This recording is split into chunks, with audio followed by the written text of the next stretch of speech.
ابھی مرحومہ حاجن مائی صاحبہ کے شان ثواب کی تقریب ہے۔ میرا مائی صاحبہ مرحومہ کے ساتھ تعلق 30 سال رہا، 30 سال میرا تعلق مرنے والی مرحومہ، اللہ انہیں جنت میں اعلیٰ مقام دے، میں ان کے ساتھ 30 سال سے جڑا ہوا ہوں۔ ان کی بچی نے حفظ کیا، بچے بھی یہ 92 سے میرا تعلق جڑا، 30 سال تقریباً۔ ان دنوں میں وہ بہت اچھی نعت پڑھنے والی اور واعظ و نصیحت کرنے والی، درود و سلام پڑھنے والی، جا بجا گھر با گھر، محلہ ٹو محلہ بے لوث خواتین میں جا کر نعت پڑھتی اور بہت اچھی نعت پڑھتی، حمد بہت پیاری پڑھتی، درود و سلام بہت پیارا تھا مائی مرحومہ کا، واعظ و نصیحت بہت پیاری تھی۔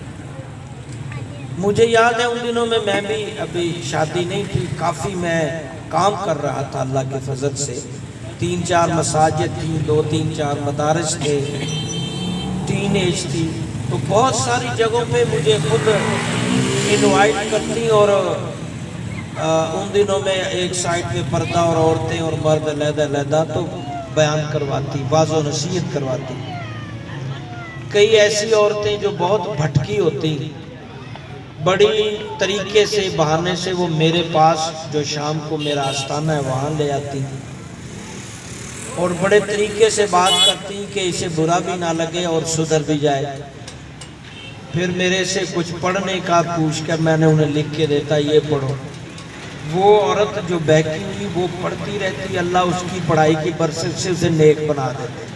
کچھ الفاظ ایسے ہی بتانا، کبھی 2-3-4 دفعہ دم کروائیں یا مختلف بار کیف۔ ان دنوں میں ان کو تبلیغ کرنے کا ایک جنون کی حد تک ذوق تھا، بچوں کو بچیوں کو دین میں لانے کا ایک جنون کی حد تک ذوق تھا۔ حج بھی کیے، عمرے بھی کیے، لیکن ظاہر ہر چیز کو فنا ہے۔ اور سورۃ الرحمن میں جو کہا کل من علیہا فان، اللہ نے کہا ہر چیز کو فنا ہے، اللہ کی ذات باقی ہے، باقی ہر چیز کو فنا ہے۔ فرشتوں نے بھی موت کا ذائقہ چکھا، کچھ بھی کوئی چیز سلامت نہیں رہے گی، سب نے ٹوٹنا ہے۔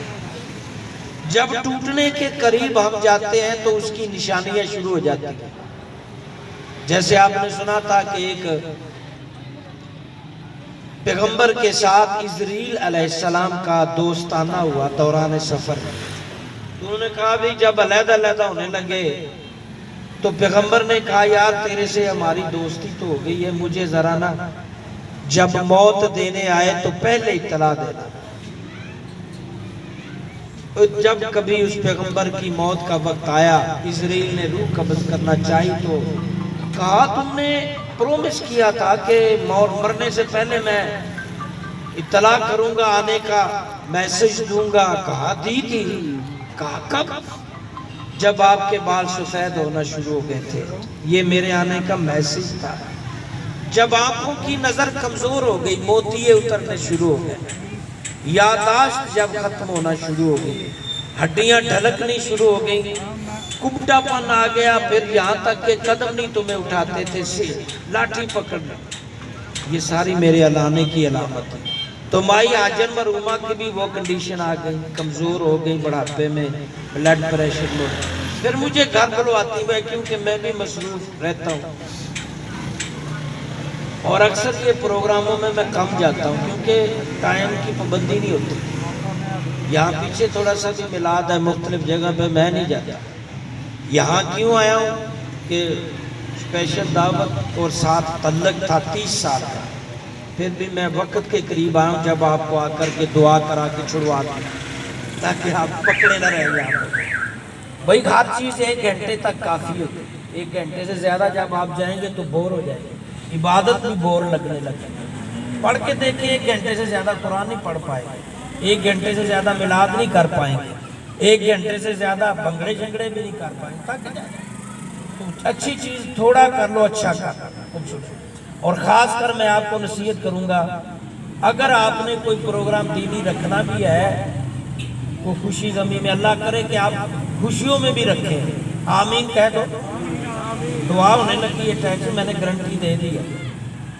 اگر مجھے ابھی امید ہوتی نا کہ دعا نہیں ہونی تو میں نے چلے جانا تھا، کتنے چھوڑا تھا، مجھے کسی چیز کی اللہ نے غرض نہیں رکھی، میں اپنے ٹائم کا پابند ہوں، جب آنا ہے اسے جاتا ہی نہیں ہوں، جاؤں تو کہتا ہوں بھائی مجھے آدھا گھنٹہ بتا دو، اس آدھے گھنٹے میں نے رہنا ہے، آپ کا ٹائم ختم ہوا نہیں ہوا، میرا ختم ہو جانا، میں نے آدھے گھنٹے میں چلے جانا، مجھے کیا لینا ہے آپ سے، کسی نے کیا دینا ہے، ثواب کے اور بھی بڑے راستے، ضروری نہیں کہ آپ کے پاس 2 گھنٹے نعت سنتے رہیں تو پھر ہی ثواب ملے گا۔ تو باہر کیا خوشی میں بھی آپ پروگرام رکھیں، ولیمے میں آپ ایک عالم کو، اچھے مبلغ کو بلائیں، تھوڑا سا بیان کروائیں، آپ نکاح میں چھوٹا سا بیان کروائیں۔ میں پچھلے دنوں سوچ رہا تھا کہ میں نکاح پڑھانا ہی چھوڑ دوں، بہت دکھی ہوں میں، ابھی بچے نہ پڑھ رہے ہوتے، میں نے سوچ لیا تھا کہ نکاح پڑھانا چھوڑ دوں۔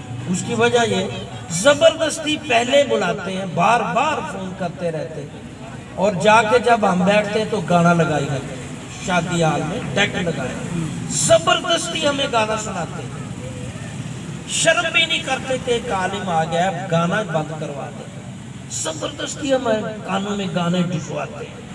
کل بھی ایک نکاح میں میں نے آدھا گھنٹے گانا سنا، پچھلے دنوں میں ایک نکاح تھا پونا گھنٹہ گانا سنا، اب جائیں کہاں؟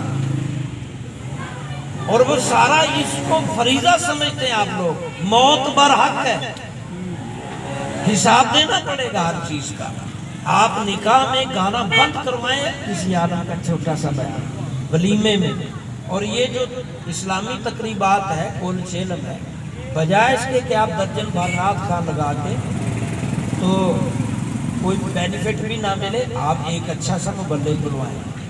مجھے جب یہ پروگرام کی انوائٹیشن ملی، بچی میری اسٹوڈنٹ حافظ ہے مائی صاحبہ کی جو لیکچر کیا تھا، میں نے کہا ٹائم ٹیبل کیا ہے بچے جی؟ 1 سے 4، میں کیونکہ دل آزاری تو نہیں کرنی تھی، میں نے سوچ لیا کہ 4 کے قریب ہی جاؤں گا، 1 سے 4 کا مطلب 4 گھنٹے ہوتے بننا یہ تھا، تجھے کیوں پھرتے یہ بلے بہو ہوتے، حالانکہ ایک منٹ کی ہر بندہ مصروف ہے، کسی نے کام کرنا ہے، کسی نے کہیں جانا ہے۔ تو مائی صاحبہ اپنی جوانی میں، اپنی صحت میں بہت کام کیا انہوں نے، دین میں بھرپور، جب بہت بیمار ہو گئی تو مجھے گائے گائے فون کر کے یاد کرنا، میں آنا، لیکن ہر چیز کو فنا ہے، آخر وہ بیچاری اللہ کو پیاری ہوگی، لیکن مجھے یقین ہے کہ اللہ تعالیٰ اس کے دین کے ساتھ جو تعلقات ہیں، ان تعلقات کے باعث اللہ مرحومہ مائی حاجن صاحبہ کے درجات بلند رکھے گا۔ علماء کی قدر کرنا، دین کو سمجھانا، سمجھنا، بے شک آخری ایام زندگی میں وہ فزیکلی انفٹ ہو گئی، دماغی لیول پہ، دل اس لیول میں جب بندہ انفٹ ہوتا ہے، کوئی الٹ پلٹ بولتا بھی ہے تو نیکی بدی اس کی نہیں لکھی جاتی، لکھی تب جائے گی جب وہ صحیح دماغ میں، ان دنوں کی جو باتیں ہیں اس کو دہرائیں گا۔ کچھ لوگوں نے بڑھاپے میں دیکھا ہوتا ہے کہ وہ اچھی نارمل حالت نہیں ہے تو مختلف خرابی ہیں، تو وہ بھائی وہ اپسیٹ ہے، اب ان کی کوئی نیکی بدی قابل قبول نہیں، آپ پچھلی صحیح سلامت والی زندگی کی نیکی اور بدی جو ہے وہ گنی جائے گی، لکھی جاتی ہے اور اس کا حساب دینا پڑتا ہے۔